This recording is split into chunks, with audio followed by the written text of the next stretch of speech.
আসসালামু আলাইকুম ওরহমতুল্লাহি ওবরাকাতুহ। আশা করি সকলে ভালো আছেন। আলহামদুলিল্লাহ, আল্লাহর অশেষ মেহেরবানিতে আমিও ভালো আছি। শরীরে হালকা একটু অসুস্থ বোধ করতেছি। ডাক্তার বলছে যে এক হাত হয়ে ঘুমানোর জন্য। আজকে 2-3 রাত এই অবস্থায় ঘুমাইতেছি। আমার এখানে মনে হইতেছে আজকে আমাদের মুসলিম ভাইয়েরা, আমাদের দিনী ভাইয়েরা না জানি কত কষ্টে আছে। কারো পা হারায় লাইছে, কারো হাত হারায় ফেলাইছে, কারো চোখ চলে গেছে।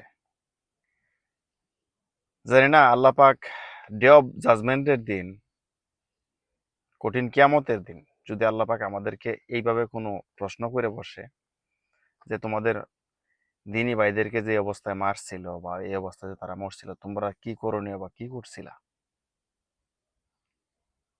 যদি একটা প্রশ্ন করে, না জানি জানি আল্লাহ পাক পার করবে কিনা আমাদেরকে, এই প্রশ্ন করে কিন্তু আমাদেরকে আটকাইতে পারবে।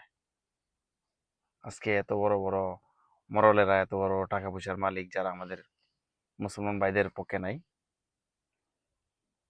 না জানি আল্লাহ পাক কোন আচরণ করে আমাদের প্রতি ডে অফ জাজমেন্টের দিন, সেই কঠিন বিচারের দিন, কাল কিয়ামতের দিন।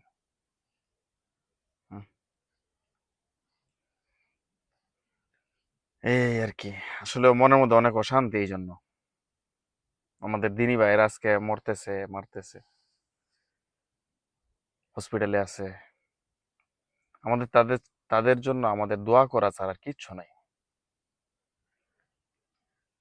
আমি দোয়া করি আল্লাহ পাক যেন তাদেরকে, যারা দুনিয়াতে চলে গেছে, তাদের জান্নাত নসিব করে। যারা অসুস্থ আছে, আল্লাহ পাক যেন তাদেরকে গায়েবীভাবে সহায়তা করে, অসুস্থ সুস্থ করে দেয় আল্লাহ পাক। তো ওকে, আল্লাহ হাফেজ। আসসালামু আলাইকুম রহমতুল্লাহ বারাকাতুহু।